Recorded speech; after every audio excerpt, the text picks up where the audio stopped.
మీకు మహిమకరంగా కూడి వచ్చిన మా అందరికీ కూడా ఆశీర్వాదాలు జరిగించండి. ఈ పూట ఎవరి కొరకు ఏ మేలులు దాచించారో అందరము అన్ని మేళ్ళు పొందుకుని వెళ్ళే భాగ్యం దయచేయండి. మరోసారి ప్రార్థన సహాయం కోరిన ప్రతి ఒక్కరి వరకు ప్రార్థన చేస్తున్నాను నాయన. ఎవరు ఎందు నిమిత్తం ప్రార్థన సహాయం కోరారు ఒక్కొక్కరిని పేరు పేరు జ్ఞాపకం చేసుకొని అందరికీ ఆరోగ్యాలు ఆశీర్వాదాలు దయచేయండి. శరీర క్షేమము ఆత్మీయ కూడా దయచేయండి. మీ కృప కాపుదల్లో ఇంకా రాబోయే కాలం అంతా మీ కొరకు బలంగా వాడబడే భాగ్యం దయచేయమని, ఘనత మహిమ ప్రభావాలు మీరే పొందమని పాటల ద్వారా మీ నామం మహింపరుచుకున్నారు, ప్రార్థన ద్వారా కూడా మీ నామం మహింపరుచుకున్నారు, సాక్ష్యాల ద్వారా వాక్య ధ్యానం ద్వారా కూడా మీ నామం మహింపరుచుకోండి, సమస్తం ద్వారా కూడా మీ నామం మహింపరుచుకొని మెండిన ఆశీర్వాదాలు దయచేయమని, ఘనత మహిమ ప్రభావాలు మీరే పొందమని యేసు ప్రభు పరిశుద్ధ నామమును అడుగుచున్నాము తండ్రి. మనకి చాలామంది వైద్యులు ఉన్నారు, చక్కగా వైద్యం చేస్తున్నారు. అయినా దేవుని సహాయం మనకు అవసరం. ఎందుకంటే దేవుడు సహాయం చేయకపోతే, దేవుడు బాగు చేయకపోతే, దేవుడే కానీ మనల్ని దర్శించకపోతే మనం స్వస్థతలు మేలులు పొందడం అసాధ్యం. కనుక మనందరం కూడా వాక్యం వినే ముందే ఒకసారి ప్రార్థన చేద్దాం. తర్వాత ప్రతి ప్రార్థన కూడా మనం జ్ఞాపకం చేసుకుందాం. ఎవరెవరు అనారోగ్యంగా ఉండి, ఎవరెవరు అస్వస్థతగా ఉండి, ఎవరెవరు ఏ ఇబ్బందులు ఉండి ప్రార్థన సహాయం కోరారో వారి కొరకు అందరం కలిసి ఒక చిన్న ప్రార్థన చేద్దాం. మంచిదండి. ఇప్పుడే కాదు, మన ప్రతి ప్రార్థనలో కూడా ప్రార్థనా సహాయం కోరిన ప్రతి ఒక్కరి గురించి కూడా ప్రార్థన చేద్దాం. అలాగే దైవజనులు మరి చాలా ముందుగా రావడానికి దేవుడు సహాయం చేశారు. కనుక దైవజనులు వారు ఎంతో ప్రయాసపడొచ్చారు. కనుక వారి ప్రయాస వ్యర్థం కాకుండా వారి ద్వారా దేవుని యొక్క వర్తమానం విని తద్వారా బలపరచబడదాం. దేవుడు మనకు అందరికీ సహాయం చేయాలి.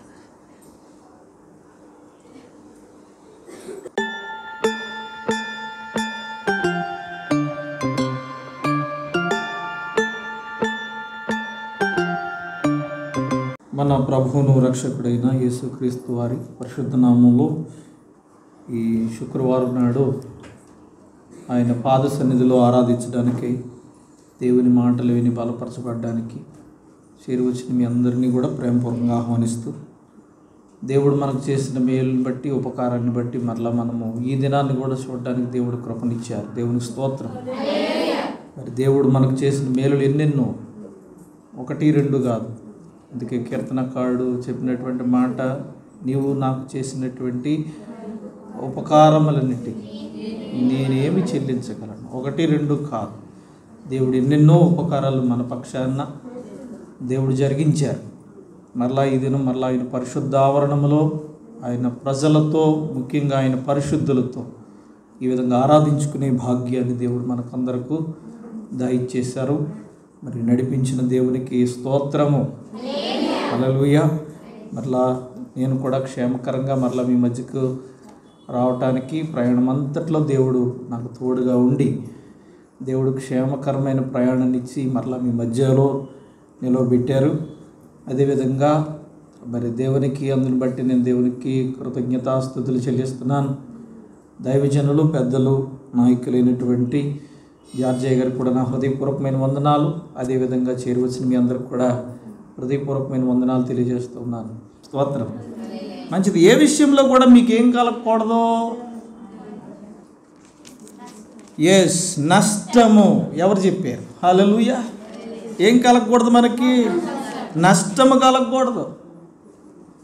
మనం ఏ విషయంలో నష్టపోకూడదు. అది ఆరోగ్య విషయంలో నష్టపోకూడదు, ఆశీర్వాద విషయంలో నష్టపోకూడదు, కుటుంబ జీవితంలో నష్టపోకూడదు, బిడ్డల జీవితాల్లో నష్టపోకూడదు, ఏ విషయాల్లో నష్టపోకూడదు. నష్టపోవటం అనేది అసలు క్రైస్తవుల జీవితంలో జరగకూడదు.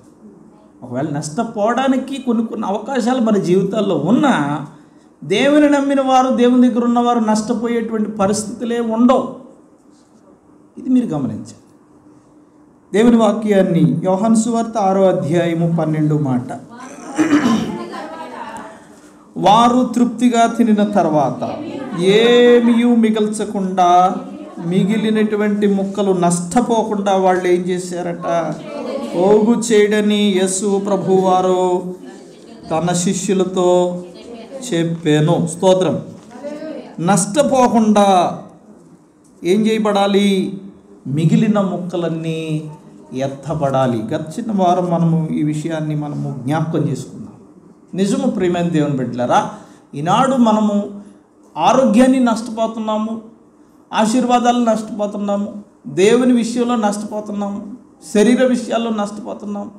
కనుక ఈ నష్టాలన్నీ జరగకుండా ఉండడానికి మనము తగినటువంటి జాగ్రత్తలు మనం పాటించాలి. ఈనాడు జనాలందరూ బాగా కాస్త రిలాక్స్ అయిపోయారు. ఎందుకు రిలాక్స్ అయిపోయారంటే, ఏదైనా శ్రమ వస్తేనే, ఏదైనా కష్టం కలిగితేనే, ఏదైనా మరణం వస్తేనే మనకి కాస్త భయంతో దేవుని పని చేస్తున్నాం. అది దాటిపోయిందా, ఆ పరిస్థితి దాటిపోతే మరలా అలాంటి ఆలోచనలు మన జీవితంలోకి రావట్లేదు. విలాప వాక్యములు 1వ అధ్యాయము 20వ వచనాన్ని మనం చదువుదాం. 1వ అధ్యాయం 20వ వచనం, యెహోవా దృష్టించుము, నాకు ఇబ్బంది కలిగెను, నా అంతరంగము శోభిల్లుచున్నది, నేను చేసిన గొప్ప ద్రోహమును బట్టి నా గుండె నా లోపల కొట్టుకొనుచున్నది, వీధులలో ఖడ్గము జననష్టము చేయుచున్నది, ఇండ్లలో నానా మరణకరమైన వ్యాధులున్నవి. చాలండి, జాగ్రత్తగా వినండి ఈ మాటను. ఆనాడు భక్తుడైనటువంటి ఇర్మియా యెరూషలేమును గురించి మాట్లాడుతున్నటువంటి మాట. అయితే ఈనాడు ఈ మాట మనకు చాలా దగ్గరగా ఉందని మీరు అర్థం చేసుకోవాలి. ఈ మాట మనకు చాలా దగ్గరగా ఉంది. ఎలా అంటే, యెహోవా దృష్టించుము, నాకు ఇబ్బంది కలిగాను. ఇబ్బంది లేని వాళ్ళు ఎవరున్నారు? దేవా నీవు నన్ను చూడు. దృష్టించుము అంటే నన్ను చూడండి. మేము ఎలా ఉన్నాము? దేవుని వాక్యం చెప్తుంది అక్కడ, మేము ఇబ్బందిలో ఉన్నాం, మేము కష్టంలో ఉన్నాం, నష్టపోయే పరిస్థితిలో ఉన్నాం, అనేక విషయాల్లో మేము బలహీనమై ఉన్నాం, నేటి వరకు కూడా మేము బాధించబడుతూ ఉన్నాం. దేవుని వాక్యం అది చెప్తుంది. దృష్టించుము, నా అంతరంగము శోభిల్లుచున్నది, నేను చేసినటువంటి గొప్ప ద్రోహమును బట్టి నా గుండెలో లోపల కొట్టుకొనుచున్నది. జాగ్రత్తగా వినండి. నేను చేసినటువంటి ద్రోహము, అది దైవ సంబంధముగా మనం నడుచుకోవాల్సినటువంటి విధానంలో నడుచుకోకపోతే ద్రోహం చేసినట్టే లెక్క. దేవుడు మనకు అప్పగించినటువంటి పనిలో కనుక మనం నమ్మకంగా లేకపోతే, ఒకవేళ మనం తప్పిపోతే, మన ప్రార్థనా జీవితంలో బలహీనమైపోతే, మన వాక్యానుసారంగా నడవటంలో బలహీనమైపోతే, ఒకవేళ దేవునికి మనం ఇష్టలైనటువంటి బిడ్డలంగా నడుచుకోవటానికి మనం గనక సిద్ధపడకపోతే అది ద్రోహం కదా. దేవుని సన్నిధానంలో మీరు జ్ఞాపకం పెట్టుకోవాలి, దైవ సంబంధమైనటువంటి పనులు మనకు దేవుడు ఏదైతే నేర్పించారో ఆ విషయాలలో మనము చాలా నమ్మకంగా ఉండాలి. అపోస్తుల బోధ ఎలాంటిది? అపోస్తుల కార్యములు, అపోస్తులు వారి బోధలలో ఎటువంటి విషయాలను వారు ముందు పెట్టి క్రైస్తవ సంఘాన్ని ఆ దినాల్లో నడిపించారో మనం అర్థం చేసుకోవాలి. అంటే అపోస్తుల కార్యములో 2వ అధ్యాయము, మీరు అపోస్తుల బోధయందును సహవాసమందును రొట్టె విరుచుట యందును ప్రార్థన చేయుట యందును. ఎలా ఉండాలంటే దేవునికి స్తోత్రం. ఎలా ఉండాలి మనం? ఎవరి బోధలో ఉండాలి? అపోస్తలుల బోధ. వారు యేసు ప్రభువుని గురించి తప్ప ఇక మరి దేనిని గురించి మేము ఎరుగము అంటాడు అపోస్తలుడైన పౌలు. మాకు సిలువ వేయబడిన క్రీస్తు తప్ప ఇక మాకు ఏది మాకు తెలదు. మేము ఏ విషయాల్లో కూడా మేము అంత ఇంట్రెస్ట్ చూపించటం లేదు. మాకు ప్రభు ముఖ్యం, ఆయన పని ముఖ్యం, ఆయన మా కొరకు చేసినటువంటి త్యాగము మాకు చాలా ముఖ్యం. ఆ త్యాగమును గురించి మేము ప్రకటించడం మాకు ముఖ్యం. స్తోత్రం. ఆయన కొరకు జీవించడం మాకు ముఖ్యం. అందుకే అంటాడు అపోస్తలుడైన పౌలు, బ్రతుకుట క్రీస్తే, చావైతే మాకు ఎంతో లాభం అంటాడు. బ్రతికితే ఎవరి కోసం మేము బ్రతకాలి? మేము దేవుని కొరకు బ్రతకాలి. నా మట్టుకైతే బ్రతుకుట క్రీస్తే, చావైతే మాకెంతో లాభము. స్తోత్రం. ఈ మాట ఎంత అద్భుతమైనటువంటి మాట. ఫిలిప్పీలకు రాసిన పత్రిక 1వ అధ్యాయము 21వ వచనాన్ని ఒక్కసారి మీరు గమనించండి. నా మట్టుకైతే బ్రతుకుట క్రీస్తే, చావైతే నాకు లాభము. బ్రతికితే మేము ఎవరి కొరకు బ్రతుకుతున్నాము? దేవుని కొరకు బ్రతుకుతున్నాం. ఇంకొక ఆ మాట కింద మాట కూడా చదివింది, అయినను శరీరముతో నేను జీవించుటయే నాకున్న పనికి ఫలసాధనమైన ఎడల నేనేమి కోరుకుందునో నాకు తోచలేదు. శరీరముతో నేను జీవించుచున్నటువంటి జీవితానికి దేవుడు నాకు ఇచ్చినటువంటి పని, ఆ పని విషయమైనటువంటి ఆశీర్వాదముల గురించి తప్ప నేను దేనిటి గురించి నేను కోరుకోవాలో నాకు తెలియటం లేదంటున్నాడు. స్తోత్రం. ఎస్, శరీరంతో దేవుడు మనల్ని ఉంచాడు, ఆరోగ్యవంతులుగా దేవుడు మనల్ని ఉంచాడు, ఆశీర్వాదకము నాకు కారకులుగా దేవుడు మనల్ని ఉంచాడు. ఈరోజు మనం బ్రతికి ఉన్నామంటే నిజంగా అది దేవుని అద్భుతమైనటువంటి కృప. జన నష్టం కలగలేదా? ఎంతోమంది చనిపోలేదా? మనం ఎలా ఉండగలుగుతున్నాం? అపోస్తుల బోధలో ఉన్నాం, మనము దేవుని బోధలో ఉన్నామా? అది చదవండి అన్నమాట. అపోస్తుల బోధ యందును సహవాసమందును. స్తోత్రము. అపోస్తుల బోధలో ఉండాలి. అపోస్తులు ఎరిగినటువంటి బోధ ప్రభు తప్ప మరి దేనిని వారు ఎరగలేదు. ఈరోజు మనము అన్నింటినీ మనం చేయగలుగుతున్నాం, కానీ దేవ సంబంధమైన విషయాల్లో బలహీనమైపోతున్నాం. అందుకే మనం నష్టపోతున్నాం. మీరు మరలా వినాలి. మనం అన్ని విషయాలు చేయగలుగుతున్నాం, కానీ దైవ సంబంధమైన విషయాలకు వచ్చేసరికి బలహీనమైపోతున్నాం. తిరిగి మనము ఏమంటామంటే మేము నష్టపోయాము.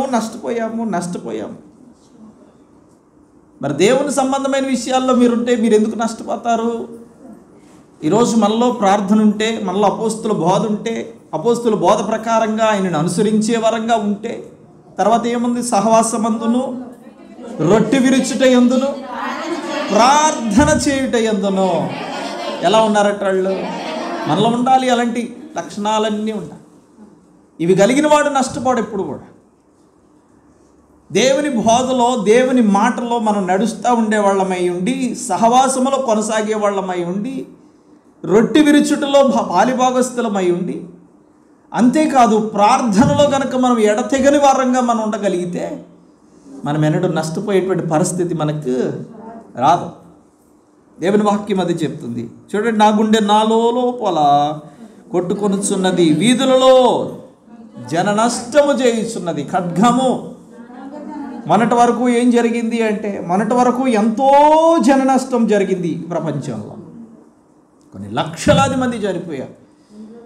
లక్షలాది మంది భోగభాగ్యాలు కలిగిన వాళ్ళు, ధన సమృద్ధి కలిగిన వాళ్ళు ఎంతోమంది, కొన్ని లక్షల రూపాయలు, కొన్ని కోట్ల రూపాయల ఆదాయం కలిగిన వాళ్ళు, ఆస్తిపాస్తులు కలిగిన వాళ్ళు, భోగభాగ్యాలు కలిగిన వాళ్ళు తిరిగి వాళ్ళ కుటుంబ సభ్యులకు కూడా ముఖం కూడా చూపించకుండా, అంతే కదండి, కుటుంబ సభ్యులకు మొహం కూడా చూపించుకోకుండా ఒక 200-300 సంబంధించినటువంటి ఒక బ్యాగ్లో వాళ్ళని చుట్టేసేసి జిప్పేసి పంపించేసారు వాళ్ళు. కనీసం వాళ్ళు ఎలా ఉంటారో కూడా, వాళ్ళు చివరి చూపు అంటారు కదా, చివరి చూపు కూడా చూసుకోవటానికి లేకుండా భయంకరమైనటువంటి జన నష్టము జరిగింది. మనకి ఏంటి లేదంటే, ఒక పక్క శవాలు పోతూ ఉంటే, ఒక పక్క మరణకరమైనటువంటి రోగాలు జరుగుతూ ఉన్నప్పుడు, లేదంటే భయంకరమైనటువంటి పరిస్థితులు ఉన్నప్పుడే మనము ప్రభువుకి సమీపంగా వస్తూ ఉంటున్నాం. అప్పుడు అంటున్నాం, ప్రభువా మేము నష్టపోకూడదు, మేము బలహీనం కాకూడదు, మేము అనారోగ్యం పోకూడదు, సమాధిలోనికి మేము దిగిపోకూడదు. దేవుని వాక్యంలో ఉంటుంది, నీవు గనక మౌనముగా ఉన్నట్లయితే నేను సమాధిలోనికి దిగిపోయిన వాని వలె నేను అయిపోతానంటాడు దావీదు భక్తుడు తన కీర్తనలో. ఎవరు మౌనంగా ఉంటే? దేవుడు మౌనంగా ఉంటే. దేవుడు మనతో మాట్లాడకపోతే ఈ విషయాన్ని మీరు అర్థం చేస్తారు. ప్రభువా నీవు కనుక మౌనమే అయిపోతే నేను సమాధిలోకి దిగిపోయినటువంటి వాడిని అయిపోతాను, అంటే నేను చనిపోయిన వాడిని అయిపోతాను, బలహీన అయిపోతాను, నష్టపోతాను. నేను ఎన్ని నష్టపోవాలి అన్నిటినీ నష్టపోతాను నీవు కనుక మౌనంగా ఉంటే. కానీ దేవుడు మౌనంగా ఉండేవాడు మాత్రము కాదు. ఆయన ప్రతి వారం మనతో మాట్లాడుతున్నాడు. ఆయన స్వరాన్ని దేవుడు మనకు వినిపిస్తున్నాడు. ఆయన శుక్రవారం దేవుడు నిన్ను దేవుడి మందిరానికి తీసుకొచ్చేది ఆయన స్వరాన్ని నీకు వినిపించడం కొరకే. ఆదివారం నాడు దేవుడు నిన్ను మందిరంలో నిలబెట్టేది ఆయన స్వరాన్ని నీకు వినిపించడం కొరకే. ఆయన స్వరం వినిపిస్తే నువ్వు నష్టపోవద్దే, ధైర్యం కలుగుతుంది మనకి. ఆయన స్వరం వినబడినప్పుడు మనకు ధైర్యం కలుగుతుంది. ఆయన స్వరం వినబడినప్పుడు మనకు ఎలా బ్రతకాలో మనకు తెలుస్తుంది.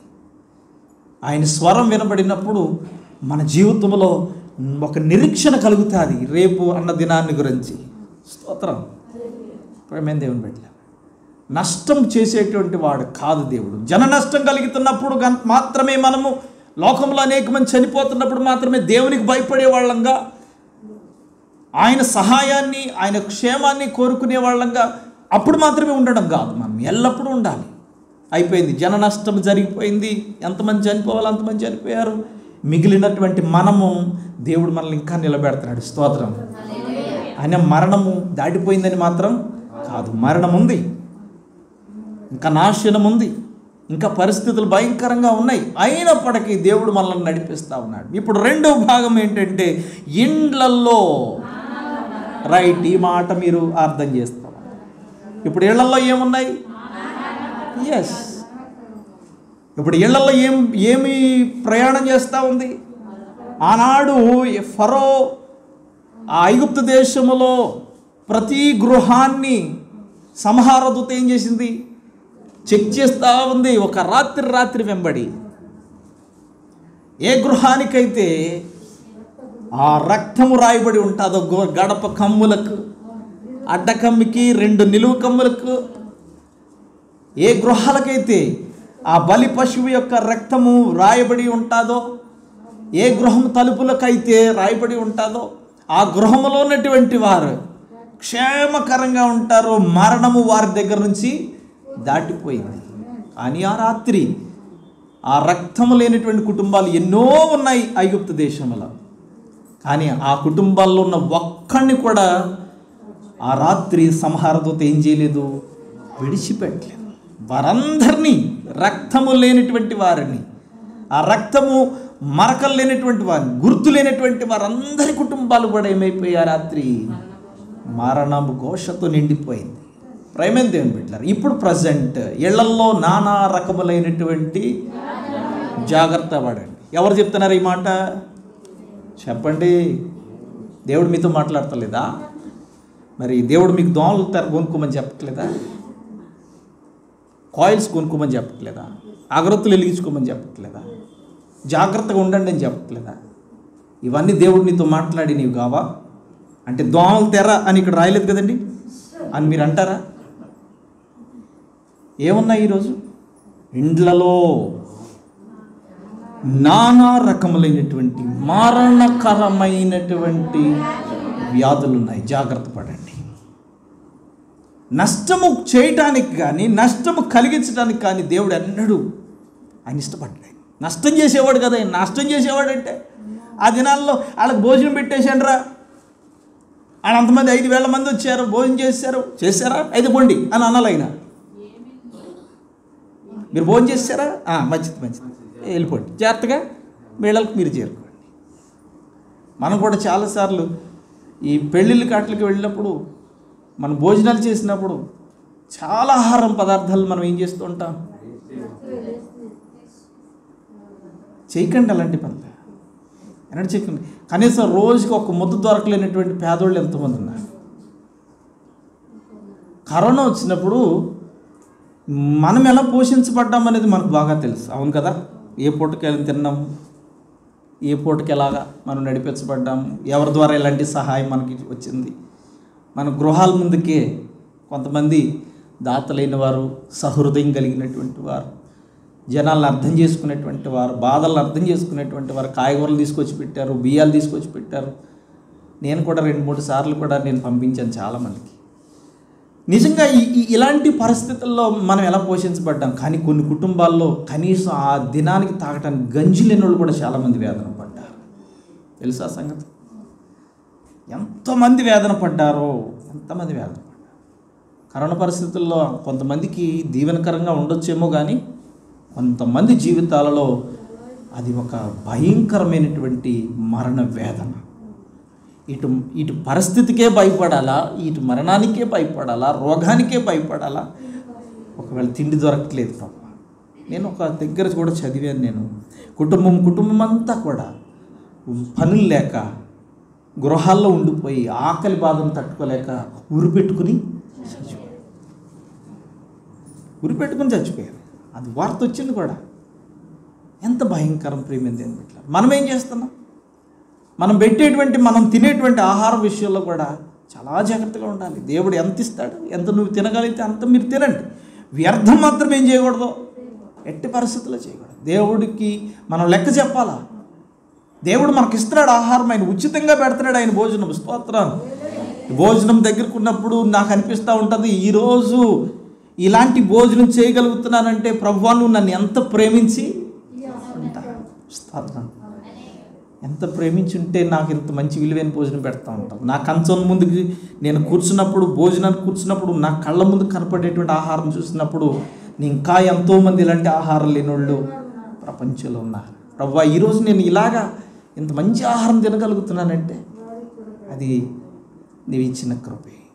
దేవుడు ఈ దినానికి నిన్ను ఇదే తినమని పెట్టాడు. ఒక్క మాట మీరు జ్ఞాపకం పెట్టుకోండి అని చెప్పాడు ఆయన. తమ్ముడు, ఈరోజు దేవుడు నీకు పచ్చడి మెతుకులు పెడితే రేపు నీకు పలావ్ భోజనం పెడతాడు. ఈరోజు దేవుడు నీకు పలావ్ భోజనం పెడితే రేపు నీకు పచ్చడి మెతుకులు పెడతాడు. మనకేంటి, ఎప్పుడు ఏం కావాలా మాట్లాడండి. గంజా పక్కన పోసేయండి. ఏం పోయాలా? అబ్బెప్పే తెల్లగా తల్లడిపోవాలా భోజనాలు. ఎలా ఉండాలంటే అండి, తెల్లగా తల్లడిపోయి భోజనాలు. అందుకే ఎవరికి బలం లేకుండా పోతున్నాయి. మేకలు ఆకులు తిని బలంగా ఉంటున్నాయి, కానీ మేకలు తిని మనకేముంటుంది? బలం లేదు. అర్థమైందండి? తర్వాత రెండవది ఏంటంటే, గంజి తాగి గేదెలు ఆవులు బలంగా ఉంటున్నాయి, అవునా? చాలా బలంగా ఉంటున్నాయి, కానీ మనకు మాత్రం ఏం బలం? మనం ఏం తింటున్నాం దాంట్లోది? ఆ మిగిలినటువంటి ఆ పుట్టు తింటున్నాం, అందులో ఏమీ లేదు. మొత్తం అంతా ఏమైపోతుంది? పాలిష్ చేయబడాలి. ఈ రోజుల్లో తలతల మెరిసిపోతూ ఉండాలి. ఆ మెరిసిపోయే దాంట్లో ఏముండదు. ఇంకా ఒకప్పుడు ఏం చేసేవారంటే ఆ ధాన్యాన్ని దంచేవారంట. అయ్యగారు చెప్పగా నేను విన్నా. పెళ్ళిళ్ళకి ఇంట్లో ధాన్యం తెచ్చి వాటిని ఏం చేసేవారంట? దంచేవారు. ఆ దంచిన తర్వాత ఆ ధాన్యం దంపబడిన తర్వాత అందులోంచి ఆ ఆహారం కూడా ఎర్రగా ఉండేదండి. ఎందుకంటే దాని మీద ఏముంటుంది? ఆ పొట్టే బలం. స్తోత్రం. ఇప్పుడు మనకు ఆ పొట్టు ఉండకూడదు, వెళ్ళిపోవాలి. కానీ మనకేం కావాలి? ఆరోగ్యం కావాలి. మేము 10 కాలాల పాటు ఉండిపోవాలి. స్తోత్రం. 60 ఏళ్ళు, 70 ఏళ్ళు కాదు, 80 ఏళ్ళు, 90 ఏళ్ళు కూడా ఉండిపోవాలి. ఆ దినాల్లో అలా తినబట్టి ఈరోజు 90 ఏళ్ళు, 80 ఏళ్ళు ఉండేవాళ్ళు ఇంకా ఉన్నారు. మనకైతే కౌంట్ డౌన్ స్టార్ట్ అయిపోయింది. చెప్పండి. స్తోత్రం. నష్టం. ఏదైనా నష్టం. ఎన్ని విషయాలు నష్టం. ఎప్పుడైతే మనిషి తన సుఖవంతమైనటువంటి జీవితానికి దాసుడైపోయాడో అప్పటి నుంచే నష్టం కలగటం ప్రారంభించబడింది. జాగ్రత్తగా మీరు దైవవాక్యాన్ని మీరు గమనించినట్టయితే, తప్పిపోయినటువంటి కుమారుడు, అతను తప్పిపోయిన కుమారుడుగానే దేవుని వాక్యంలో అనేక సార్లు మనకు జ్ఞాపకం చేస్తాం. తండ్రి ఇంట్లో ఉన్నప్పుడు సకలమైన సమృద్ధి అతనికి మెండుగా కలిగింది. అయితే అతడు బయటకు పోయిన తర్వాత అతడు ఎన్ని రకాలుగా నష్టపోవాలో అన్ని రకాలుగా నష్టపోయాడు. 15వ అధ్యాయము 16వ వచనాన్ని మనం చదువు. వాడు పందులు తిను పొట్టుతో తన కడుపు నింపుకొని ఆశపడను గాని ఎవడును వానికేమియూ ఇయ్యలేదు. ఈ దౌర్భాగ్యుడు ఎక్కడ దిగిపోయాడు చెప్పండి? ఇది నష్టం కాదా? మొన్నటి దినాన్ని ఈ విషయాన్ని మేము జ్ఞాపకం చేసుకున్నాం. ఆరాధనలో మేము వాక్యం చదువుతున్నప్పుడు దేవుడి ఇది విషయం, అసలు తన తండ్రి ఇంట్లో ఉన్నప్పుడు తనకి ఎంత గొప్ప ఆధిక్యత దొరికింది. ఎన్నడైనా పందులను చూశాడు అతడు? ఏమన్నా పందులు చూడాల్సిన అవసరం ఇతనికి ఏంటి? పందులు పొట్టు వాటి ఎలాంటి ఆహారం పెడుతున్నారో చూడాల్సిన అవసరం ఏంటి? దేవుని వాక్యంలో ఉంది. 17వ వచనాన్ని ఒక్కసారి మనం చదివినట్టయితే, అయితే బుద్ధి వచ్చినప్పుడు వాడు నా తండ్రి యొద్ద ఎంతోమంది కూలివాండ్లకు ఏం సమృద్ధిగా ఉంది, స్తోత్రము, అన్నము. అబ్బాయి ఎంత అద్భుతమైన మాట, అది అండర్లైన్ చేయండి, ఎంత చక్కని మాట అండి. ధాన్యము, అన్నము అంటే అది మన దేశానికి సంబంధించింది. ఇది స్తోత్రం. అన్నము సమృద్ధిగా ఉంది. నేనైతే ఇక్కడ ఆకలితో బహుగా నేను చచ్చిపోవచ్చున్నాను, మరణమునకు పోవచ్చున్నాను, నష్టపోయాను, నేను నష్టం కలిగింది నాకు. ఒక్క మాటలో చెప్ప, అసలు పందులని ఎన్నడైనా తన ఇంట్లో కూలివాళ్ళు ఉన్నారు అని దేవుని వాక్యం. తన ఇంట్లో ఉన్నటువంటి కూలివాళ్ళు పొలాల్లో పనిచేసేవాళ్ళు ఉండొచ్చు, ఇంట్లో పనిచేసేవాళ్ళు ఉండొచ్చు, తోటలో పనిచేసేవాళ్ళు ఉండొచ్చు, పశువులు మేపేవాళ్ళు ఉండొచ్చు. కానీ ఎన్నడైనాను వీళ్ళు ఏం చేస్తున్నారు కానీ వీళ్ళ పని ఏంటని కానీ వాళ్ళు చూసడానికి కూడా ఎన్నడూ వెళ్ళేటువంటి పరిస్థితి ఇతనికి లేదు. చాలా ప్రశస్తమైన వస్త్రాలు. నిజంగా అతనికి తిరిగి వచ్చిన తర్వాత తండ్రి అతనికి ఇచ్చినటువంటి కొన్ని అమూల్యమైనటువంటి వస్తువులు. 22 తన దాసులను పిలిచి ప్రశస్త వస్త్రము త్వరగా తెచ్చి, అంటే ఒక మాట, ప్రశస్త వస్త్రము తనకు చివర్లో ఇవ్వబడింది. కానీ అంతకుముందు వస్త్రాలు అంటే మంచి వస్త్రాలే కట్టుకుని ఉండొచ్చు, ఒక అద్భుతమైనటువంటి వస్త్రాలు కట్టుకుని ఉండొచ్చు. కానీ ప్రశస్త వస్త్రం తనకి ఇవ్వబడింది, చేతికి ఉంగరం పెట్టబడ్డది, పాదములకు చెప్పులు తొరగబడ్డాయి. అంటే ఒకప్పుడు ఈ వస్త్రాలన్నీ తన జీవితాల్లో, ఈ ఉంగరం ఉంది, ఈ వస్త్రాలు ఉన్నాయి, ఈ విధంగా చెప్పులు ఉన్నాయి, అంతేకాదు సమృద్ధివంతమైన ఆహారం కూడా ఉంది. ఎందుకంటే నా తండ్రి ఇంట కూలివాండ్రకు సమృద్ధివంతముగా అన్నము దొరుకుతుంది. అంటే ఒకప్పుడు ఇవన్నీ కలిగి ఉన్నాడు, కానీ అవన్నీ ఏం చేశాడు? తన జీవితంలో నష్టపోయాడు అన్నాడు. అంటే ఆహారాన్ని నష్టపోయాడు, వస్త్రాల్ని నష్టపోయాడు, ఉంగరాల్ని నష్టపోయాడు, చెప్పుల్ని కూడా నష్టపోయాడు. ఇవన్నీ అద్భుతమైనటువంటి ఆత్మీయ అర్థాలు ఉన్నాయి. వీటన్నింటినీ నష్టపోయాడు. అతని జీవితంలో తండ్రిని విడిచిపెట్టినటువంటి పరిస్థితి అంతా కూడా, తండ్రిని విడిచిపెట్టిన దగ్గర నుంచి తన యొక్క కౌంట్ డౌన్ స్టార్ట్ అయిపోయింది. జాగ్రత్తగా వినండి ప్రేమైన దేవుని పెట్టారు. ఇందాక నుంచి నేను అదే చెప్తున్నాను. మన దేవునితో ఉన్నంత కాలము కూడా, దేవునితో సహవాసం చేసినంత కాలము కూడా మన జీవితంలో దేవుడు నీకెన్నడూ నష్టము రానియడు. ఒకవేళ ఒక నష్టం కలిగినప్పటికీ ఆదుకునేటువంటి దేవుడు ఆయన మనకు ఉన్నాడు. స్తోత్రం.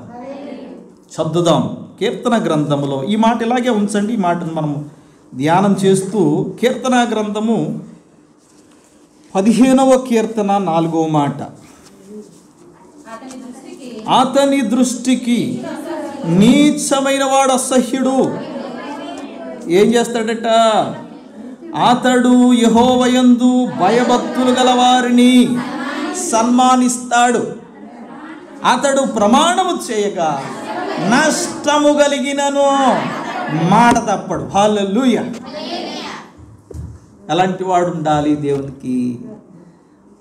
ఒకవేళ తనకు నష్టం కలిగినా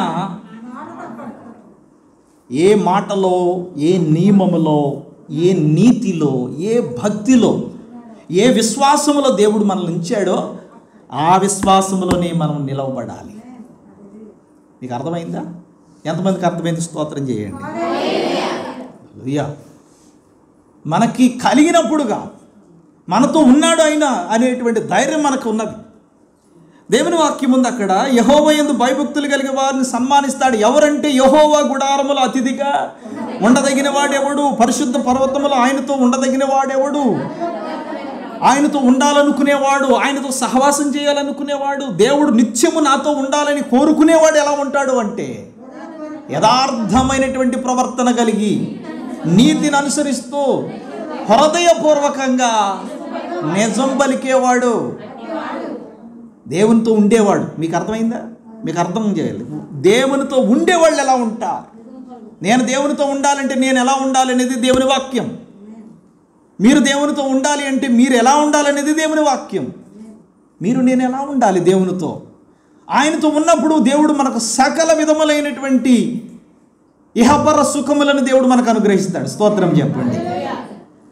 మీరు ఎక్కువ చూడాల్సింది ఫోకస్, మనం క్రీస్తుతో కూడా లేపబడిన వారమైతే మనము దేనన్నా వెతకాలి? మనం భూ సంబంధమైన వాటిని కాదు. ఆహారం గురించి చెప్తున్నానని, చెప్పుల గురించి చెప్తున్నానని, ఉంగరం గురించి చెప్తున్నానని, వస్త్రాల గురించి చెప్తున్నానని వీటి మీద కాదు మన ఫోకస్ ఉండేది. ఎవరితో ఉంటే అవి ఉన్నాయి. అది కనుక ఎవరితో ఉంటే, తండ్రితో ఉన్నాడు తనకున్నాయి, తండ్రిని విడిచిపెట్టిపోయాడు అవి కూడా. అందుకే ఆ తప్పిపోయిన కుమారుడు ఒక మాట అంటాడు, నీ ఎదుటను పరలోకములో కూడా. అబ్బా, ఎంత అద్భుతమైన మాట అది. ఆ మాట చదవండి ఒక్కసారి. ఈ మాట ఇలా ఉంచండి. వెళ్ళి తండ్రి, నేను పరలోకానికి విరోధముగాను, అబ్బా అబ్బా అబ్బా, నీ ఎదుట నేను పాపము చేసి తిని, ఇక మీదట నేను నీ కుమారుడను నీ అనిపించుకోవటానికి కూడా నేను యోగ్యుడను. ఎలాంటి సాక్ష్యము, ఎలాంటి అద్భుతమైనటువంటి ఆ ఒప్పుకోలు చేస్తున్నాడో మీరు ఆలోచించండి.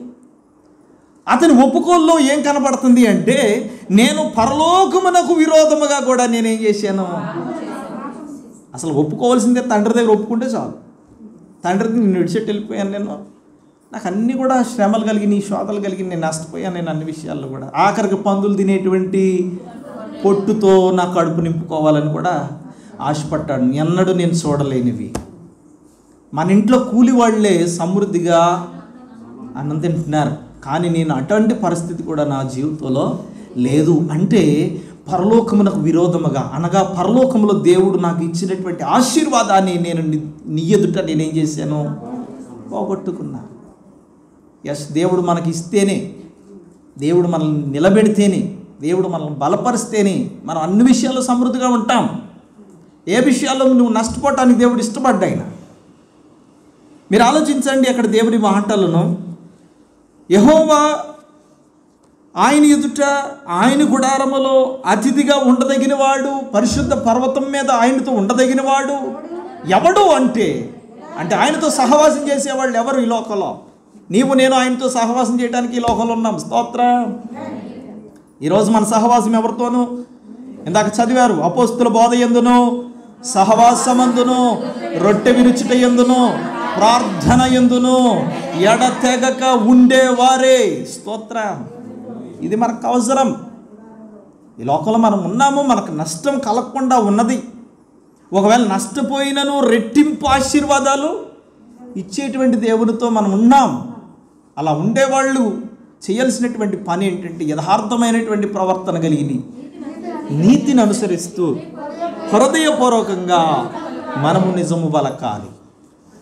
యథార్థమైన ప్రవర్తన మనకు చాలా అవసరం. మనం యథార్థత దేవుడు గమనిస్తూ ఉంటాడు, మన నీతిని దేవుడు గమనిస్తాడు. హృదయపూర్వకంగా మనం నిజం పలకటం, యథార్థంగా మాట్లాడటం, ఉన్నది ఉన్నట్టుగా మాట్లాడటం, కల్పించినటువంటి మాటలు, మన ఎదుటివారిని ఇబ్బంది పెట్టేటువంటి మాటలు, ఎదుటివారి జీవితాలు పాడు చేసేటువంటి మాటలు, ఎదుటివారికి అవమానాన్ని మిగిల్చేటువంటి మాటలు ఎన్నడూ మనం మాట్లాడకూడదు. అలా మాట్లాడితే మనం దేవునితో ఉన్నామా లేదా అనేది మనకు అర్థమైపోతుంది. మనం మాట్లాడే మాటలను బట్టి దేవుడు మనతో ఉన్నాడా, మన ప్రవర్తన బట్టి మనం దేవునితో ఉన్నామా అనేది మనకు అర్థమైపోతూ ఉంటుంది. విషయాలు మీరు గమనించండి. తర్వాత కింద నాలుకతో కొండమలాడ్డు, తన చెలికానికి కీడు చేయడు, తన పొరుగు వారి మీద నింద మోపడు. అతడు నీచుడిని అసహించుకుంటాడు. యెహోవా యందు భయభక్తులు కలిగిన వారిని సన్మానిస్తాడు. ప్రమాణం చేయగా నష్టము కలిగినను. ఏ మాట మీద అయితే నిలబడ్డాడో ఆ మాట మీదే స్థిరముగా చివరి వరకు నిలబడతాడు. తన ద్రవ్యమును వడ్డీకి ఇయ్యడు. జాగ్రత్తగా వినండి. ఈనాడు అనేక మంది వారి జీవితాల్లో చాలామంది చేసేటువంటి పని తమకు శక్తికి మించినటువంటి పనులు చేస్తూ ఉంటారు. ఏం చెప్పాలో తెలియదు కొంతమంది విశ్వాసులే. కొంతమంది ఈ ఫంక్షన్ల కోసమని, ఈ గృహాల కోసమని, పెళ్ళిళ్ళ కోసమని అప్పులు తెచ్చి మరి కొన్నిసార్లు వారు ప్రోగ్రాలు చేస్తూ ఉంటారు. ఎదుటివారు ఎవరో మన గురించి గొప్పగా చెప్పుకోవాలని, మేము ఇంత అద్భుతంగా ఆడంబరంగా జరిగించేసామని ఇలా చెప్పుకోవటానికి ప్రయాసపడి అప్పులు చేసి ఈనాడు వడ్డీలు కట్టుకుంటూ వాటి తీర్చలేని పరిస్థితుల్లో చాలామంది విశ్వాసులు జీవితాలు నాకు తెలుసు. వాళ్ళకి ఏం చెప్పాలా? దేవుని వాక్యం చెప్తుంది, ఎంత తన ద్రవ్యమును వడ్డీకి. జాగ్రత్త వినండి. దేవుని వాక్యాల్లో అప్పు ఇవ్వమని దేవుడు చెప్పాడు, కానీ వడ్డీకి ఇవ్వమని దేవుడు చెప్పలేదు. మా తాతగారులైనటువంటి ఇద్దరు కూడా వారు నమ్మినటువంటి ఏకైక సత్యము నేను విన్నాను, మా తల్లిగారి ద్వారా నేను విన్నాను, చాలాసార్లు వారు చెప్పడం జరిగింది.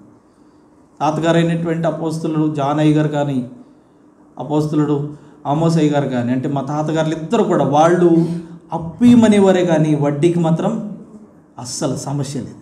వాళ్ళు దాని మీద నిలబడ్డారు. ఎందుకంటే ఎదుటి వారిని వడ్డీలతో బాధించి వేధించేటువంటి పరిస్థితి మనం ఎన్నడూ చేయకూడదు. అవసరమైతే వారికి అప్పు ఇవ్వండి. అప్పు ఇవ్వమని దేవుడే చెప్పాడు కదా. స్తోత్రం. ఈనాడు మీరు గమనించాలి ప్రియ దేవుని బిడ్డలారా, మనము ఎంతలో ఉన్నాము. అందుకే దేవుడి వాక్యంలో నేను ఒక మాట జ్ఞాపకం చేశాను, చేయుటకు నీ చేతికి వచ్చిన ఏ పనినైనను. ఎస్, అంటే మనం ఎంతలో చేయగలమో అంతలోనే చేయాలి. మనం ఏది చేయడానికి దేవుడు కృపనిచ్చాడో, ఎంత ధనాన్ని అయితే దేవుడు మనకి ఇచ్చాడో అంతలోనే చేయాలి. కానీ అంతకు మించి మనం చేసి నష్టపోకూడదు. మీకు అర్థమైందా? మేలు చేయుట నీకు చేతనిన్నప్పుడు పొందదగిన వారికి మీరు చేయకుండా మీ చేతిని వెనకకు తీయొద్దు. మేలు చేయడం నీకు చేతనైతే ఒకవేళ చేయండి. ఒకవేళ నీ చేయుటకు నీ చేతికి వచ్చినటువంటి పనిని, ప్రసంగి గ్రంథము 9:10 కూడా చదవండి. చేయుటకు నీ చేతికి వచ్చినటువంటి అనగా నీ శక్తికి మించినటువంటి పని ఒకవేళ నీ చేతికి వస్తే చేయండి. దేవునికి స్తోత్రం. ప్రేమైన దేవుని బిడ్డలారా, మన సహవాసము, మన ఆలోచన, మన తలంపు, మన నడిపింపు దేవునితో ఉన్నదనేటువంటి సంగతి మనం ప్రతిసారి గుర్తించాలి. ఈ యొక్క కుమారుడు తండ్రి దగ్గర ఉన్నప్పుడు ఆహారం ఉంది, తండ్రి దగ్గర ఉన్నప్పుడు ధనం ఉన్నాయి, తండ్రి దగ్గర ఉన్నప్పుడు వస్త్రాలు ఉన్నాయి, తండ్రి దగ్గర ఉన్నప్పుడు ఉంగరాలు ఉన్నాయి, తండ్రి దగ్గర ఉన్నప్పుడు చెప్పులు ఉన్నాయి. కానీ తండ్రిని విడిచిపెట్టి వెళ్ళిన తర్వాత అన్నింటినీ ఏం చేశాడో నష్టపోయాడు. ప్రియదేవుని బిడ్డలారా, మరలా అతను ఒప్పుకోల్లో ఏముందో తెలుసా? పరలోకపు తండ్రే ఇవన్నీ నాకు అనుగ్రహించాడు. స్తోత్రం. పరలోకముందున్న దేవుడే నాకు వీటన్నిటిని అనుగ్రహించాడు. వాటిని నేను సరి అయిన రీతిగా సద్వినియోగము చేయలేకపోయాను. అనగా దేవుడు ఏది ఇచ్చిననో దానిని మనము సరి అయిన రీతిలో సద్వినియోగం చేయాలి. దేవుడు నీ కుటుంబాన్ని ఇచ్చాడా? చాలా జాగ్రత్తగా పరిపాలించాలి. దేవుడు నీకు బిడ్డలు ఇచ్చాడా? వాళ్ళు జాగ్రత్తగా వారిని పెంచాలి. దేవుడు నీకు వ్యాపారాన్ని ఇచ్చాడా? జాగ్రత్తగా చేయాలి. దేవుడు నీకు ఇచ్చినటువంటి ప్రతి విషయంలో కూడా బహు జాగ్రత్తగా, ఎక్కడ నష్టము ఎవరికి కలగకుండా. మొన్నటి దినాన్ని ఒక విశ్వాసులు ఫోన్ చేశారు. పెళ్ళయింది, బిడ్డలు కన్నారు, కానీ ఆ భర్త వాళ్ళని విడిచిపెట్టి వెళ్ళిపోయి వేరే చోట ఉంటూ వారు అక్కడే ఉండి వీళ్ళని పట్టించుకోకుండా, బిడ్డలను పట్టించుకోకుండా, భార్యను పట్టించుకోకుండా, వాళ్ళ దారి వాళ్ళదే, వీళ్ళ దారి వీళ్ళదే అన్నట్టుగా బ్రతుకుతున్నారు. మా కొరకు ప్రార్థన చేయండి. ప్రేమ దేవుని బిడ్డలారా, ఎంత భయంకరమైనటువంటి పరిస్థితి. వాళ్ళకి ఏమైనా జ్ఞానం ఉందా? దేవుడు వాళ్ళకి కుటుంబాన్ని ఇచ్చారనేటువంటి ఆలోచన ఉందా? బిడ్డలు ఇచ్చారనే ఆలోచన ఉందా? భార్యను ఇచ్చారనే ఆలోచన ఉందా? నాకంటూ ఒక కుటుంబం ఉంది, వాటి కొరకు నేను ప్రయాసపడాలి, కష్టపడాలి అనేటువంటి జ్ఞానం లేని వాళ్ళుగా ఈనాడు బ్రతుకుతున్నటువంటి వాళ్ళు ఎంతోమంది ఉన్నారు. ప్రేమ దేవుని బిడ్డలారా, దేవుడు సమస్తమును మనకు దీవెనకరంగా అనుగ్రహిస్తున్నాడు ఆయన. స్తోత్రం. ఏ విషయంలో ఎవరు కూడా నష్టపోవటము మనము ఎన్నడూ చూడకూడదు. మన కుటుంబాల్లో ఎవరు నష్టపోకూడదు. అది ఆధ్యాత్మికమైన జీవితంలో నష్టపోకూడదు, శారీరకమైనటువంటి జీవితాల్లో కూడా నష్టపోకూడదు. ఈరోజు మనకు మనంగానే అన్నింటినీ పాడు చేసుకుంటున్నాం, మన జీవితాలను మనమే పాడు చేసుకుంటున్నాం. ప్రియ దేవుని బిడ్డలారా, గమనించండి. తండ్రి ఇంట్లో ఉన్నప్పుడు ఉన్న ఆశీర్వాదాలు, తండ్రిని విడిచిపెట్టిపోయిన తర్వాత పోగొట్టుకున్నటువంటి ఆశీర్వాదాలు, వీటన్నింటినీ మనము జ్ఞాపకం చేసుకుంటే అతని జీవితంలో ఒక మంచి ఒప్పుకోలు మరలా చేసి తండ్రి దగ్గరికి రాగలిగాడు. తను పోగొట్టుకున్న వాటన్నింటినీ మరలా తన జీవితంలోనికి సంపాదించుకోగలిగాడు. స్తోత్రం. అందుకే చక్కటి మాట అంటాడు, ఈ నా కుమారుడు చనిపోయి బ్రతికెను, తప్పిపోయి మరలా నాకు దొరికెను. స్తోత్రం. జాగ్రత్త వినండి. తప్పిపోయినవాడు, నష్టపోయినవాడు, చనిపోయినవాడు మరలా తిరిగి రాగలిగాడు. ఈనాడు మనం స్థిరపరచబడాలి అంటే దేవుని దగ్గర మాత్రమే మనము స్థిరపరచబడగలము. అంతే. మీరు ఎన్నైనా చేయండి, ఈ లోకంలో ఎన్ని వ్యాపారాలు చేయండి, ఎన్ని వ్యవసాయాలు చేయండి, ఎంత అభివృద్ధికరమైనటువంటి పదంలో మీరు నడవండి, కానీ దేవుడు లేనిదే మీకు ఆశీర్వాదము లేదంతే. దేవుని సహాయాన్ని మనం కోరుకో. మరొక మాట దేవుని వాక్యములో నుండి మనం జ్ఞాపకం చేసుకుందాం. అపోస్తల కార్యములు 27వ అధ్యాయం 10వ వచనాన్ని మనం చదువుకుందాం. అప్పుడు పౌలు, అయ్యలారా, ఈ ప్రయాణము వలన సరకులను వాడకును మాత్రమే కాక మన ప్రాణములకు కూడా హానియు బహు నష్టమును కలుగునట్లు నాకు తోచుచున్నదని చెప్పి వారిని హెచ్చరించెను అన్నాడు. ఒక దైవజనుడు ఎదుటివారి క్షేమాన్ని కోరి మాట్లాడుతున్నటువంటి మాట ఇది. దైవజనుడైనటువంటి పౌలు గారు, ఆయన ఇటలీకి వెళ్ళాలి. ఆ ఇటలీ ప్రయాణంలో ఆయన వెళ్ళేటువంటిది ఒక ప్రయాణికుడిగా వెళ్ళటలేదు, ఆయన ఒక ఖైదీగా వెళ్తున్నాడు. ఎందుకంటే అక్కడ ఆయన శిరచ్ఛేదనం చేయబడతాడు, లేదా మరణశిక్ష ఏదో ఒకటి వేయబడుతుంది. అతను పెద్దల ఎదుట నిలబడడానికి వెళ్తున్నాడు. అతని యొక్క సేవా జీవితంలో ఎన్నడూ కూడా, ఎట్టి పరిస్థితుల్లో కూడా తన నష్టపోవడానికి ఒప్పుకోడు, ఎదుటివారికి కూడా నష్టం కలగడానికి ఒప్పుకోడు అసలు. అపోస్తలుడైన పౌలు ఒక గొప్ప దైవజనుడు, ఆయన అంతర్జాతీయ సువార్థికుడు. ఆయన స్తోత్ర. ఆ దినాల్లోనే అంతర్జాతీయ సువార్థికుడు. ఈనాడు మనకు సెల్ ఫోన్లున్నా, టీవీలున్నా, మంచి ప్రయాణ సాధనాలున్నా, రైళ్ళు, బస్సులు, విమానాలు సహితం ఉన్నా, మనము సంపూర్ణంగా సువార్తను ప్రకటించలేని పరిస్థితుల్లో ఉన్నాం. కానీ అపోస్తలుడైన పౌలు అంటాడు, ఇదిగో నేను పూర్ణముగా నేను సువార్తను ప్రకటించాను. స్తోత్రం. ఇక ప్రకటించడానికి ఇంకేది లేదంటాడు. హల్లెలూయా. అద్భుతం కదా. అలాంటి పౌలు ఒకరోజు ఇటలీకి ప్రయాణం చేసుకుని వెళ్తున్నారు. ఎంతమంది వెళ్ళారు ఆ వాడలో ప్రయాణం చేసుకుని? 37వ వచనాన్ని మనం చదివినట్టయితే 200 వాడలో ఉన్న వారందరూ 276 ప్రయాణం చేస్తున్నటువంటి వాడలో వాళ్ళు ప్రయాణం చేసుకుంటూ మొదట వాళ్ళు ఇటలీకి వెళ్ళాలని ప్రయాణం చేసి వాళ్ళు ఎక్కడికి వచ్చారని రాయబడిందంటే 2వ వచనాన్ని ఆసియా దరి వెంబడనున్న పట్టణాలకు ప్రయాణం చేయబోయు అర్ధమర్తి అనేటువంటి పట్టణపు వాడనెక్కి మేము బయలుదేరాము. మాసిదోనియాయుడును దెస్సలోనిక పట్టణస్థుడైనటువంటి అరిస్తార్కు మాతో కూడా ఉన్నాడు. మర్నాడు మేము సిదోనుకు చేరుకున్నాము. తర్వాత 5వ వచనానికి కిలికియాకును పంపులిగా ఎదుర్కొన్నటువంటి సముద్రమును దాటి లుకియాలో ఉన్నటువంటి మూలకు మీరు చేరాము. తర్వాత 27వ వచనాన్ని అనేక దినములు మెల్లగా నడిచి ఎంతో కష్టపడి నిద్రకు ఎదురుగా వచ్చినప్పుడు గాలి మమ్మను పోనీయనందున క్రేతు చాటున సల్మోనే ధరిని వాడను మేము నడిపించాము. బహు కష్టపడి దానిని దాటి మంచి రేవులు అనేటువంటి స్థలానికి మేము చేరాము.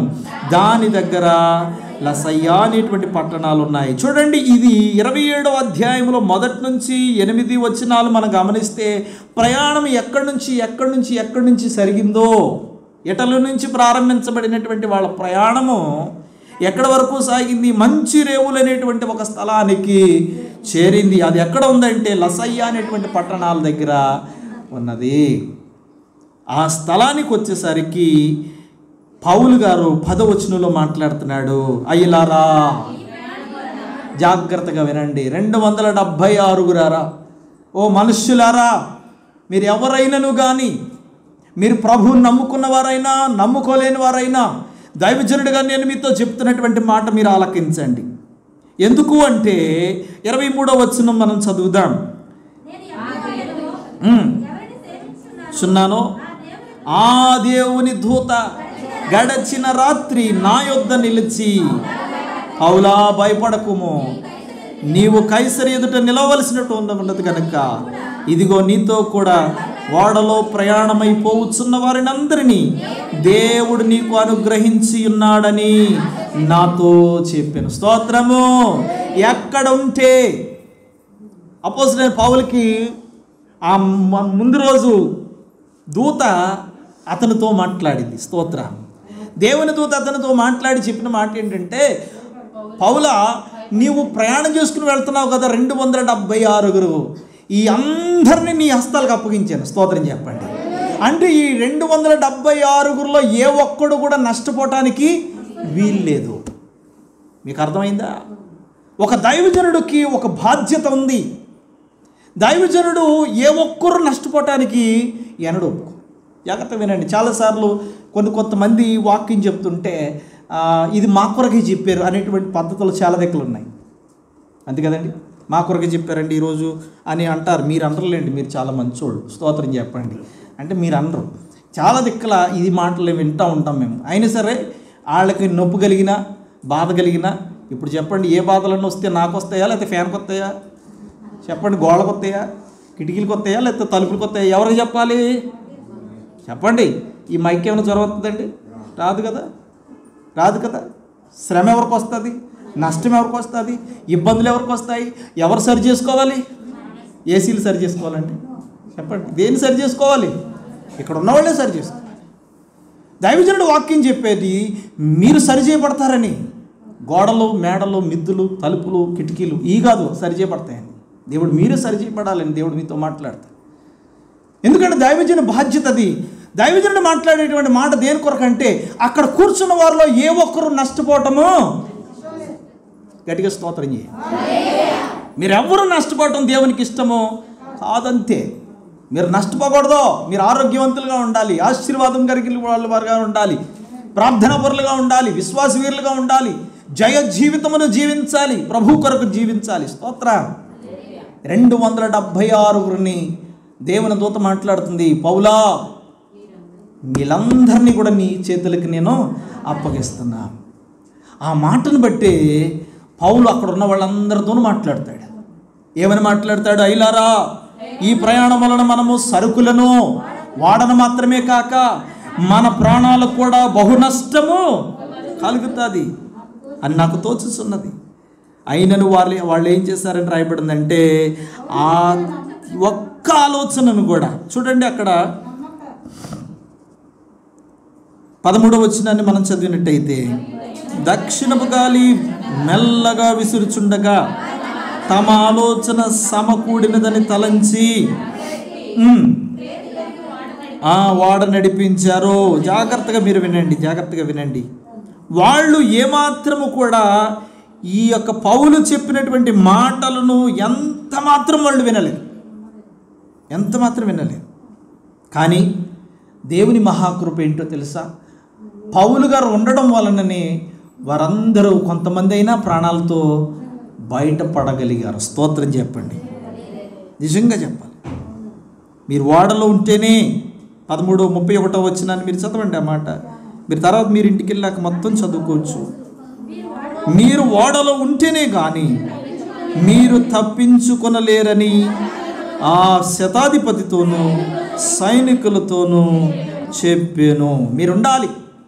ఎంత ఏమైనప్పటికీ కూడా అప్పటికే సరుకులన్నింటినీ ఓడలో నుండి బయటకు పారేశారు. ఎంత తెరచాపు లాగిననో ఆగకుండా అది ఒక పక్కకి ఏం చేస్తుంది? ఈడ్చుకెళ్ళిపోతుంది. ఇలాంటి భయంకరమైన పరిస్థితుల్లో పౌలు అంటున్నాడు, మీరు ఓడలో ఉంటేనే మీరు ప్రాణాలతో ఉంటారు. స్తోత్రం.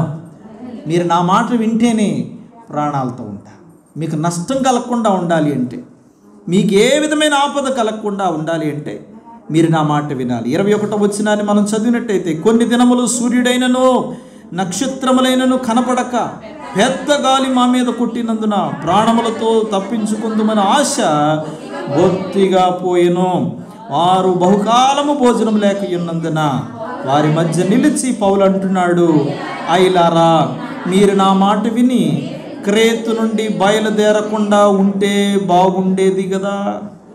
ఇప్పుడు హానియు నష్టము కలుగకపోవును కదా. మీరు ఎందుకు ఇలా చేశారు? నేను చెప్పాను కదా, మొదటే చెప్పాను, బయలుదేరద్దు, పరిస్థితులు బాగోవు, దేవుడు నాతో మాట్లాడారు అని చెప్పినని మీరు నా మాట వినకుండా మీరు ప్రయాణం చేసి వచ్చారు.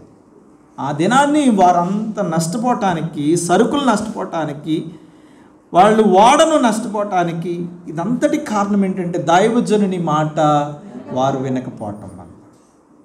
జాగ్రత్తగా మీరు గమనించండి. మనము దేవునికి ఎంత విలువిస్తున్నామో దైవజనుని కూడా మనం అంత విలువిస్తాలి. ఎందుకంటే దేవుడు దైవజనులో నుండి మీతో మాట్లాడుతున్నారు. మీ క్షేమం కోరి దేవుడు మీతో మాట్లాడుతున్నారు. మీ ఆశీర్వాదం కోరి దేవుడు మీతో మాట్లాడుతున్నారు.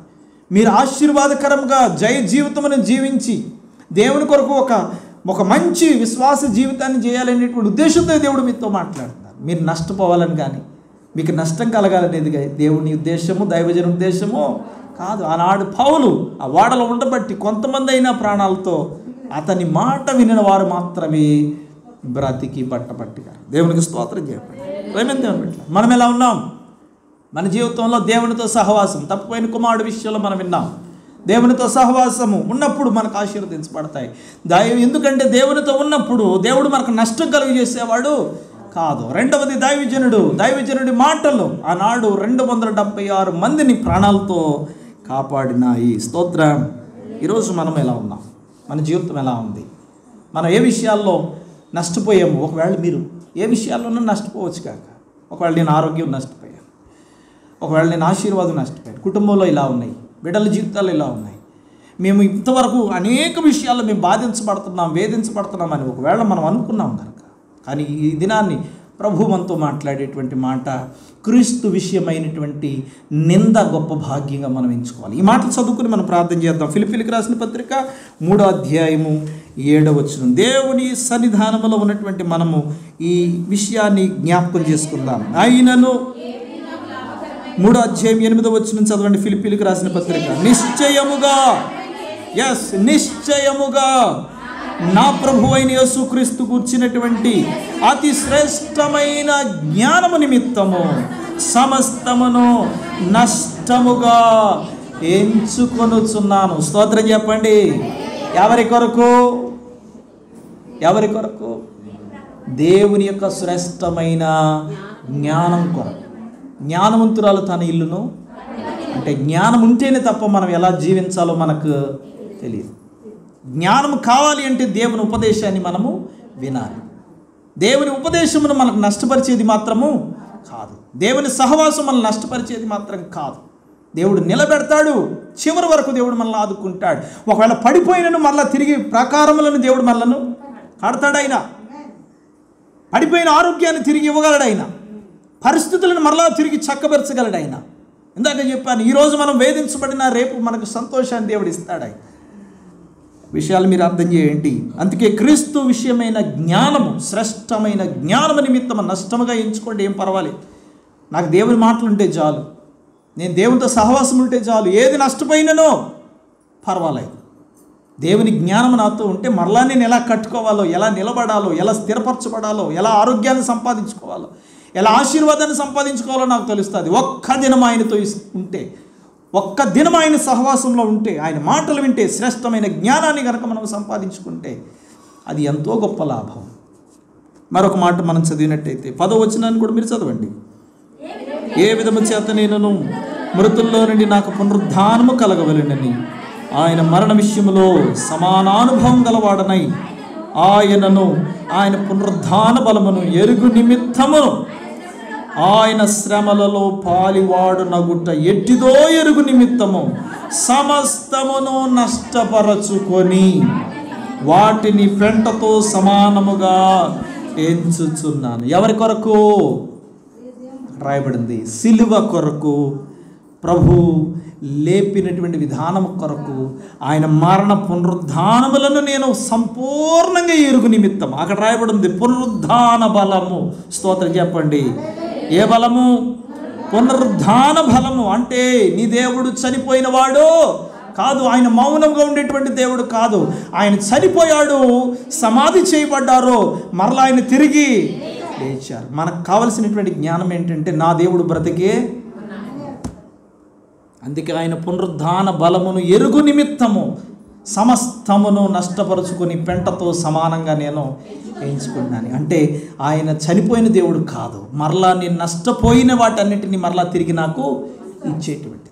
అంటే దేవుని మాట మనకు కావాలి, దేవుని సహాయం మనకు కావాలి, దేవుని సహవాసం మనకు కావాలి.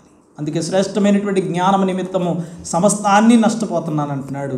ఆయన పునరుద్ధాన బలమును, అనగా నా దేవుడు చనిపోయి తిరిగి లేచి నాతోనే ఉన్నారు, నా సమస్తమైన పరిస్థితులను ఆయన చక్కపరచగలరు, తిరిగి మనలను సంపూర్ణమైనటువంటి స్థితిలోనికి దేవుడు మనల్ని నడిపించగలరు అనేటువంటి ఉద్దేశంతో సమస్తాన్ని నేను నష్టముగా ఎంచుకుంటున్నాను. ఏది నష్టపోయినా పర్లేదు, నేను ఆయన సహవాసాన్ని నష్టపోకూడదు అంతే. స్తోత్రం. దేన్నైనా నష్టపోవచ్చు, ఆయన మాటలు నేను నష్టపోకూడదు. దేవుడు నాకు సహాయం చేయాలి అని మనం కోరుకోవాలి. ప్రియమైన దేవుని బిడ్డలారా, ఈ దినాన్ని శ్రేష్టమైనటువంటి దేవుని మాటలు మనం వింటున్నాం. నిజంగా దేవుడు ఆయన సన్నిధిలో చేరిన వారిని ఎన్నడూ విడిచిపెట్టాడు. ఆయన మాటలు వినిన వారిని ఆనాడు అనేక మంది దేవుని మాటలు విన్నారు, వినిన వారికి విశ్వాసం కలిగింది. విశ్వాసం కలిగిన వారు రక్షించబడ్డారు, రక్షణ పొందారు, స్వస్థత పొందారు, ఘనమైనటువంటి కార్యాలు చూడగలిగారు. ఆనాడే నా దేవుడు చేసింది ఈనాడు చేయడం మనకి ఖచ్చితంగా చేస్తాడు. ఆయన ఎన్నడూ నష్టపెట్టేటువంటి దేవుడు కాదు. ఈ విషయాన్ని మీరు గమనించి ప్రభు సహాయాన్ని కోరుకోండి. ప్రభు కొరకు నమ్మకంగా జీవించండి. దేవుడి మాటలు దీవించి ఆశీర్వదించును గాక. తల వంచండి, మోకరించండి, ప్రార్థన చేసుకుందాం. మోకరించలేని పక్షంలో లేచి నిలబడండి. మనమందరం ఒక్క నిమిషము ప్రార్థన చేద్దాం. ప్రభు, ఈ దినము నీ వాక్యం ద్వారా మీరు మాతో ఎంతగానో మీరు మాట్లాడారు. నిజము, మీతో ఉన్నప్పుడు, మీ సహవాసంలో ఉన్నప్పుడు నష్టం కలగదు. మీ మాటలు వింటే నష్టం కలగదు. తప్పిపోయిన కుమారుడు తండ్రి సహవాసంలో లేకపోవటం వలన నష్టం కలిగింది. తండ్రి మాట వినకపోవటం వలన నష్టం కలిగింది. దైవజనుడైన పౌలు మాటలు వినకపోవటం వలన నష్టం కలిగింది. పౌలు సహవాసంలో లేకపోవటం వలన నష్టం కలిగింది. కానీ ఎవరైతే విన్నారో వారు మాత్రమే నష్టము లేకుండా రక్షించబడ్డారు. ప్రభువా, ఈ దినము మేము కూడా అలా బ్రతకాలి.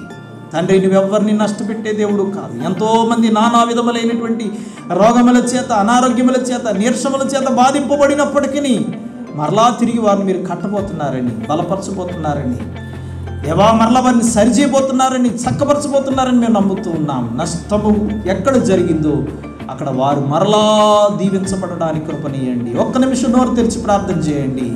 ఏ సమస్యలతో వచ్చారు మీరు? ఏ పరిస్థితితో వచ్చారు మీరు? ఏ విధమైనటువంటి పరిస్థితులు తారుమారై ఈ స్థలంలో మీరున్నారు? అయినప్పటికీ గుర్తుపెట్టుకోండి, ప్రభు మిమ్మల్ని నష్టపోనీయాడు. మీరు శారీరకంగా దీవించబడాలన్నా, ఆత్మీయంగా దీవించబడాలన్నా, ఎట్టి పరిస్థితుల్లో ఎలాంటి విషయాల్లో మీరు ఆశీర్వదించబడాలని ఆయన మాట, ఆయన శ్రేష్టమైన జ్ఞానము, ఆయన సహవాసమును, పునరుద్ధాన బలము, ఆయన చనిపోయి మరలా తిరిగి లేచారు, సజీవుడిగా అయిన యుగ యుగములైన సజీవుడై ఉన్నారు. ఆయన మాట విని బలపరచబడతాము. దేవానికి స్తోత్రము తండ్రి. ఒక్క నిమిషం ప్రభు హస్తాలకు అప్పగించండి. ఒకసారి దేవుని హస్తాలకు అప్పగించుకోండి. మీ కుటుంబాలను అప్పగించండి, మీ శ్రమలను అప్పగించండి, మీ శోధనలను అప్పగించండి. ఇదిగో మీకున్నటువంటి పరిస్థితులు ఏవైతే ఉన్నాయో వాటన్నిటి విషయంలో మీరు దీవించబడాలనుకుంటే ఈ దినమే ప్రభుకి అర్పించండి. ఒక్కసారి దేవుని హస్తాలకు సమర్పించండి. అడగండి, ప్రభుని అడగండి. ప్రభు మీకు ఖచ్చితమైన కార్యాలు చేస్తారు. ఆయన ఏ విషయంలో దేవుడు మిమ్మల్ని పడిపోనియారో, పడినటువంటి మరలా తిరిగి కట్టేటువంటి దేవుడు ఆయన, పడినటువంటి గోడలను మరలా కట్టేటువంటి దేవుడు, కుటుంబాలను కట్టేటువంటి దేవుడు, ఆరోగ్యాలను కట్టేటువంటి దేవుడు ఆయన, ఆశీర్వాదాలు కట్టేటువంటి దేవుడు ఆయన. అడుగుదాం దేవుని. హల్లెలూయా, స్తోత్రము తండ్రి. దేవానికి వందనాలు, స్తోత్రము, స్తోత్రము. Thank you father. హల్లెలూయా. యేసయ్యానికి వందనాలు. హల్లెలూయా, హల్లెలూయా, హల్లెలూయా, హల్లెలూయా, హల్లెలూయా, హల్లెలూయా, హల్లెలూయా. హల్లెలూయా హల్లెలూయా హల్లెలూయా హల్లెలూయా హల్లెలూయా.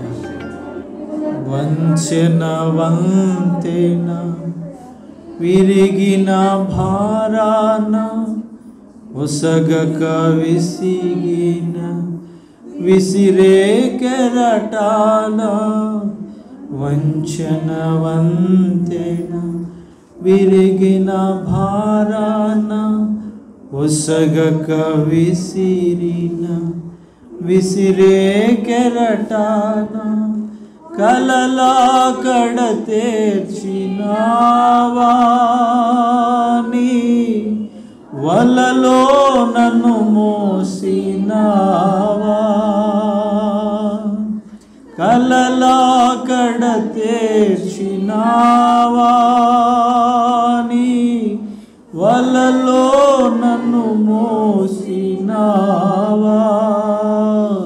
యేసయ్యా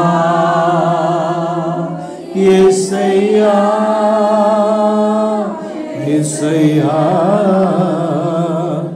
యేసయ్యా నిన్నే నిన్నే కొలుతునయ్యా నీవే నీవే నా రాజువయ్యా నిన్నే నిన్నే కొలుతునయ్యా నీవే నీవే నా రాజువయ్యా యేసయ్యా యేసయ్యా యేసయ్యా.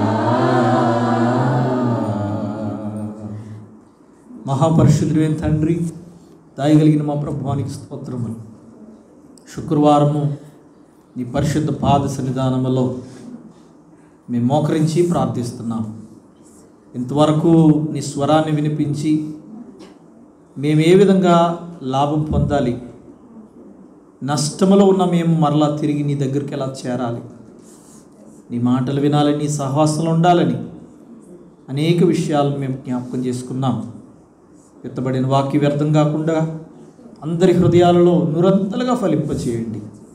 నీ బిడ్డల కన్నీటిని తుడవండి, వారి హృదయాల్లో ఆనందం కలిగి చేయండి. ఏడ్చుచూ వచ్చిన వారిని సంతోషంగా పంపించండి.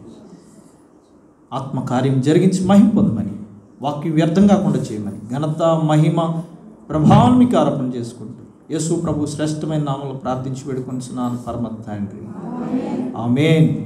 దేవునికి స్తోత్రం. అందరికీ హృదయపూర్వక వందనాలు. పరిశుద్ధుడు అయిన ప్రియ తండ్రి, మా జీవితంలో మరొక శుక్రవారం దయచేశారు. ఈ ప్రార్థన సమీక్షారు. ఇంతవరకు పాటల పాడడం ద్వారా, ప్రార్థన చేయడం ద్వారా, సాక్షి చెప్పడం ద్వారా, వాక్యాన్ని ధ్యానించడం ద్వారా మిమ్మల్ని మహింపచ్చే భాగ్యం ఇచ్చారు. ఈ ప్రార్థన కూడా ముగించి వెళ్ళి చిన్న బిడ్డలకు విన్నాత్మకు తోడుకోండి. మరలా ఆదివారం తొందరగడ ఆలయంలో చేరి ఆరాధన చేసుకొని తదుపరి బలారాధన ద్వారా కూడా పాల్గొని మేము ఘనపరిచే భాగ్యం దయచేయండి. అలాగే రేపు ఆలయాలు మంచిగా శుభ్రం చేసిన విషయంలో కూడా మీరు మాకు సహాయం చేయండి. మరోసారి ఎవరు ఎందు నిమిత్తం ప్రార్థన సహాయం కోరారో అందరినీ పేరు పేరున జ్ఞాపకం చేసుకొని అందరికీ స్వస్థతలు దయచేయండి. అందరి పక్షంగా దయ చూపండి, కనికరం చూపండి, కృపతో జ్ఞాపకం చేసుకురండి. మీరిచ్చిన మంచి ఆరోగ్యాలతో, మీరు చేసిన గొప్ప మేళ్ళతో రాబోయే కాలమంతా ఇంకా మీ కృపలో జీవించే భాగ్యం, మీ కొరకు బలంగా వాడబడే భాగ్యం దయచేయండి. మిమ్మును ప్రేమించబోయే అర్పణలన్నీ అంగీకరించి మీ సేవలు వాడుకోండి. ఇహమందు పరమందు కూడా గొప్ప దీవెన దయచేయండి. బిడ్డల కష్టాలను బిడ్డ అనుభవించి ఆశీర్వదించండి. మీ సమృద్ధిని ప్రతిలోటు తీర్చండి. మరోసారి విద్యార్థుల్ని, ఉద్యోగస్తులు, వ్యాపారస్తుల్ని, చేతి పని వారిని, అన్ని పనిపాట్ల వారిని జ్ఞాపకం చేసుకోండి. గృహాలు కట్టుకోవడానికి సహాయం చేయండి, వివాహాలు చేయడానికి సహాయం చేయండి, గర్భఫలాలు దయచేయండి, సుఖమైన కాన్పులు దయచేయండి. పసిబిడ్డల్ని, చిన్నబిడ్డల్ని, యవన బిడ్డల్ని, పెద్దవారిని, వృద్ధులను, గర్భిణీ స్త్రీలను, చనిపడతలను కూడా మీరు కాపాడండి. అన్ని ప్రయాణాల్లో అందరూ పేరు తోడుకోండి. క్షేమకరం ప్రయాణాలు దయచేయండి. ప్రయాణాలు, సంచార, నివాస గృహాల్లో అడుగుపెట్టిన ప్రతి ఒక్క కృపా కాపుదల దయచేయండి. ఈ క్షణం వరకు తోడు కాపాడేసిన బట్టి స్థుతిస్తూ ఇంకా రాబోయే కాలం అంతా శారీరకంగా ఆత్మీయ వర్ధన చేయమని, ఘనతా మహిమా ప్రభావ మీరే పొందమని, మరలా కలిసి మీ ఘనపరుచుకునే భాగ్యం దయచేయమని, ఇప్పుడు ఎవరైతే రాలేకపోయారో వారికి మరొక అవకాశం దయచేయండి. వారు మేమందరం కూడా ఆదివారం మీ పరిశుద్ధ మందిరంలో చేరి ఆరాధన చేసుకునే భాగ్యం దయచేయమని యేసు ప్రభు పరిశుద్ధ నామమున తండ్రి ఆమేన్. దేవుని ప్రేమ, రక్షకుని కృప, పరిశుద్ధాత్మ సహవాసం మనందరికీ, ఆయన్ను ప్రేమించేవారందరికీ, ప్రార్థన సహాయం ప్రతి ఒక్కరికి, సంఘానికి ఈ పూట మీ పక్షంగా నిలబడి మీ దివ్య వాక్య దాసునికి, కుటుంబ పరిచయులకి ఇప్పుడు ఎల్లప్పుడూ సదాకాలము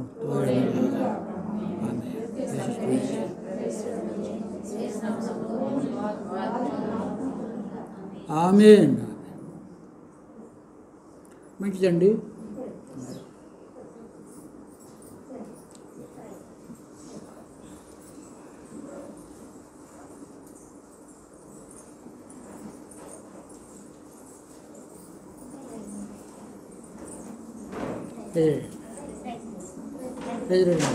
ప్రైజ్ రెడీ